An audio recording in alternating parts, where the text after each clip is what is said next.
आपण पाहत आहात कायदा न्यूज. कायदा न्यूजमध्ये आपलं सगळ्यांचं सहर्ष स्वागत. राहुल मोटे यांनी सोनारी येथे अजितदादा यांना श्रद्धांजली वाहून भैरवनाथ मंदिर येथे नारळ फोडून प्रचाराला सुरुवात केली. परंडा तालुक्यातील श्रीक्षेत्र सोनारी येथील काळभैरवनाथांचे दर्शन घेऊन परांडा तालुक्यातील राष्ट्रवादी पक्षाच्या डोंजा जिल्हा परिषद गटाच्या अधिकृत उमेदवार आणि पंचायत समिती डोंजा गणाचे अधिकृत उमेदवार आणि पंचायत समिती सोनारी गणाचे अधिकृत उमेदवार यांच्या प्रचाराचा शुभारंभ झाला. माननीय आमदार भूम परंडा वाशी विधानसभा मतदारसंघाचे आमदार राहुल मोटे यांच्या आणि मान्यवरांच्या शुभहस्ते हा नारळ वाढवण्यात आला. यावेळी उपस्थित जनसमुदायाला आणि कार्यकर्त्यांना प्रचारासंदर्भात सखोल मार्गदर्शन करून तीनही उमेदवारांना विजयासाठी शुभेच्छा दिल्या.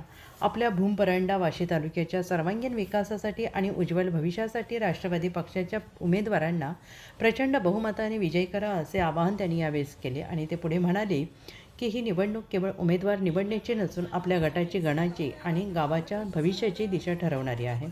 ज्या नेतृत्वावर विश्वास ठेवून आपण विकासाची अपेक्षा करू शकतो अशा सक्षम, कर्तव्यदक्ष आणि जनतेशी नाळ जोडलेल्या उमेदवारांना आपले अमूल्य मत देऊन बळकट करा.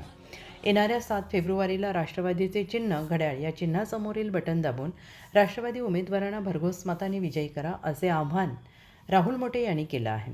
सोनारी गणाचे उमेदवार 1 मंदाकिनी हरिश्चंद्र मिस्किन, 2 डोंजा गटाचे जिल्हा परिषदचे उमेदवार खरचडे भाऊसाहेब बाबासाहेब यांना बहुमताने विजयी करा. कायदा न्यूजचे प्रतिनिधी रावसाहेब गायकवाड, परांडा.